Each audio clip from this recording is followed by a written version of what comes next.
I'm going to read primarily from the anthology that I edited as it speaks to the issue of reimagining America. Along with my co-editors Nilanjana Banerjee and Sumi Kaipa, we were approached by a publisher in Berkeley to put together the first anthology of South Asian poets who are American poets who came from South Asia. And this was a few years after 9/11, and the question had come up as to who are the Muslim poets of America, who are the Hindu poets, who are the brown people, basically, of America. And the publisher thought this would be a very small little chapbook, and it turned out that it turned into this huge book, which took 7 years. And we ended up with so many submissions, but we narrowed it down to 49 poets. And part of the difficulty that we faced was, what we wanted to do in editing this book was to say there is not one vision that we represent. We are not terrorists. And of course this was the main thing that many of our poets were facing, that is, whether they were Muslim or Hindu, or if they were turban-wearing Sikh. You may know about the massacre that happened earlier this year in this country of Sikhs, many of whom had fled from difficulties back home to come to America, and was then, killed by an former American psychologist who'd been working for the Marines. It was a dreadful massacre. But anyway, what we wanted to capture was a sense of who are these American poets and what do we write about. And there was a diversity of styles and issues. One of the things we wanted to talk about was the long history of this country, the US, and South Asia, and how so many of the great foundational white American writers who we think of, such as Emerson, such as Thoreau, looked to South Asia and its poetry. Thoreau, for example, when he was traveling around the world, he kept a book which he read every night, and he kept it under his pillow. And I had assumed in my ignorance it was a copy of the Bible, but it was actually a copy of the Bhagavad Gita, which is one of the great epics of South Asian poetry. So this is some of the poems we put into the book were examples of the interconnections of those histories that come down through the centuries, of American poets drawing on South Asian poetry and ideas. And this, so let's see. I'll read. Okay, quick introduction. Who's familiar with the story of Krishna and Radha? A few people. Briefly, it's a Hindu myth where the god Krishna comes down. He's often depicted with blue skin, and he comes down and he dances with the goat herds and the sheep girls, and falls in love with a mortal whose name is Radha. She falls in love with him, and they end up together. Their story is one of the most beautiful love epics of South Asian literature. So her name is Radha, but like most gods in epics, he leaves and he abandons her, goes up to heaven and marries his own immortal goddess, leaving Radha to write this epic poetry. So the following poet, Nilanjana Banerjee, was an American, imagined what would happen if you had Radha, who was a girl who looked after cows, a cowgirl, meeting an American cowgirl, Calamity Jane. So this was an extract taken from a series of poems called the Cowgirl series, and we represented 3 of the short poems. Radha meets Calamity Jane. There was a bout of smallpox once in Vrindavan too, Radha says, fingering a nearly heart-shaped cowpox scar under her thumb. Jane sighs, spits a wad of chew, and says, surviving is harder than living. Calamity Jane says to Radha, talking about Krishna. So Calamity Jane says, if he were mine, I'd have him strung up like a rabbit. I'd have cut him with a meat cleaver like I done to Jack McCall after he shot Wild Bill in the back of the head. I'd leave him in Sioux country without a horse or a weapon. Them people got their own gods. They won't give a hoot about his blue ass.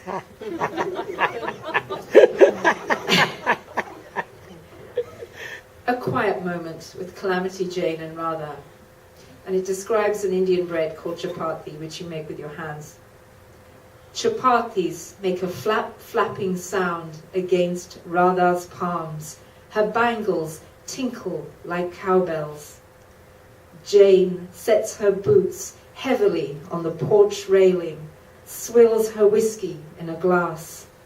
They are both thinking of the way the light looks in the dust the cows kick up at the end of the day.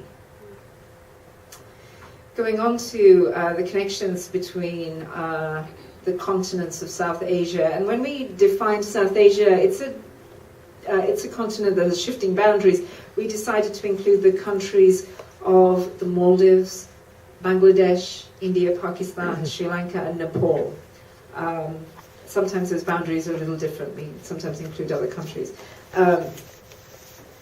And another history of interconnection is of Frank Oppenheimer, the German scientist who fled to America as another refugee, who came to this country bringing these his ideas about physics, which ended up, and this is history that's relevant to San Francisco, he ended up being taken to a place in the Bohemian Grove, which is just north of us in Marin County, and that's where a lot of the leaders of the West got together with him and the people working on the Manhattan Project, and that's when they made the decision to drop the atomic bomb on Japan.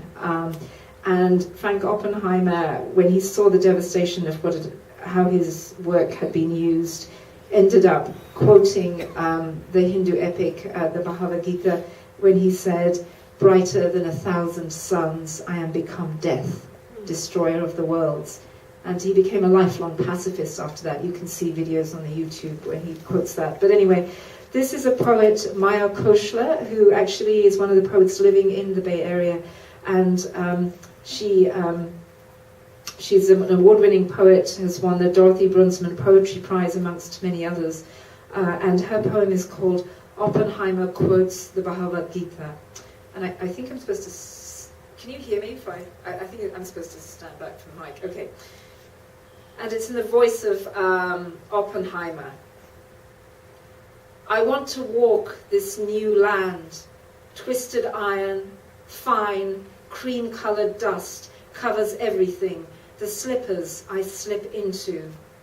They are melted together like a woman's wrist bones. I did not ask to look, but she lives in the umbra of silence, beseeching me, stump arms lifted.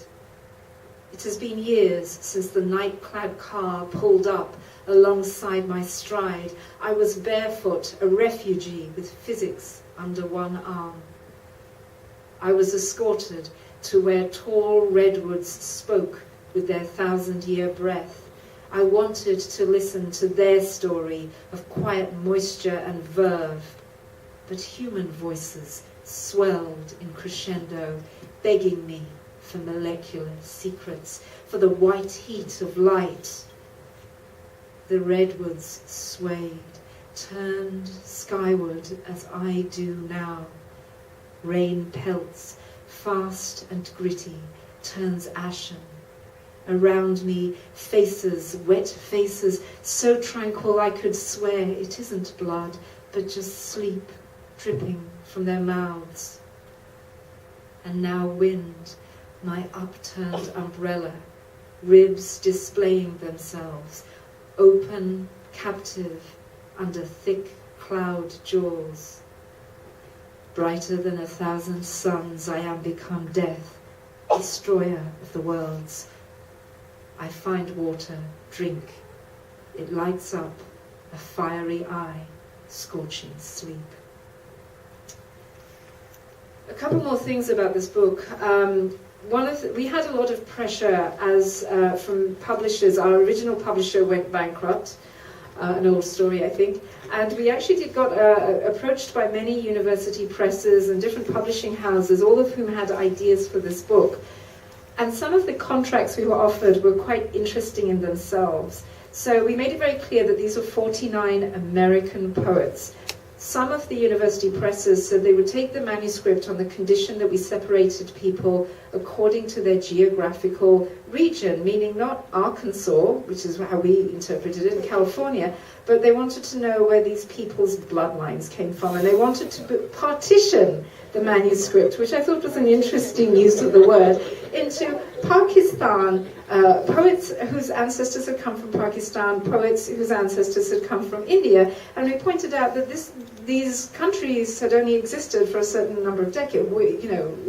When their ancestors had been in these countries, they were not called Pakistan and India. It was just one of the many problems with this.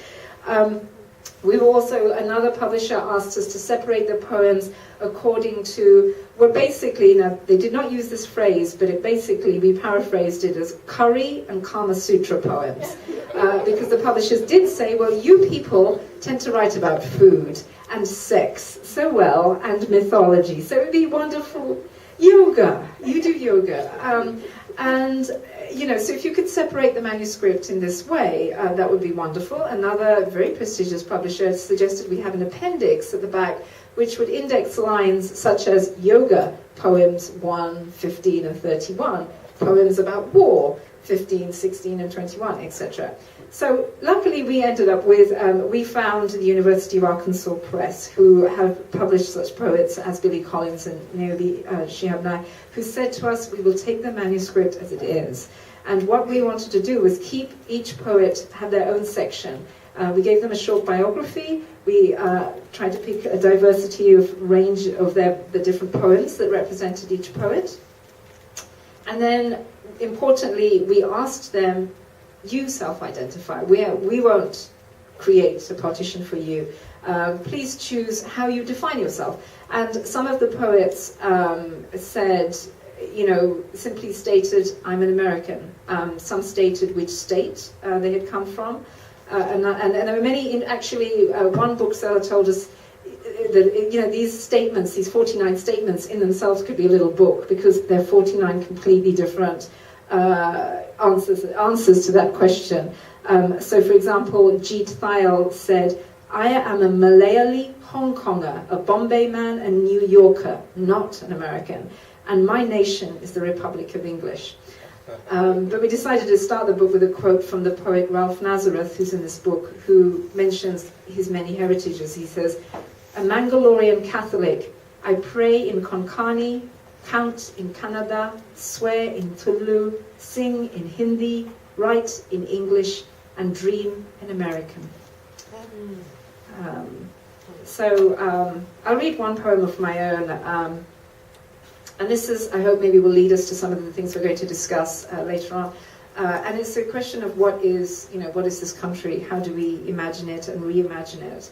And what struck me as a poet and writer working in this country is that as I've traveled and given readings, there are so many people who have approached me. I mean, I've read this is a poem about my own experience as a refugee, and so many people have approached me and said, this is my family's story, and claiming it, whether they're Vietnamese or Cambodian or Sri Lankan, those of us who have gone through civil wars in our parents' countries and come to this country looking for a different way of being.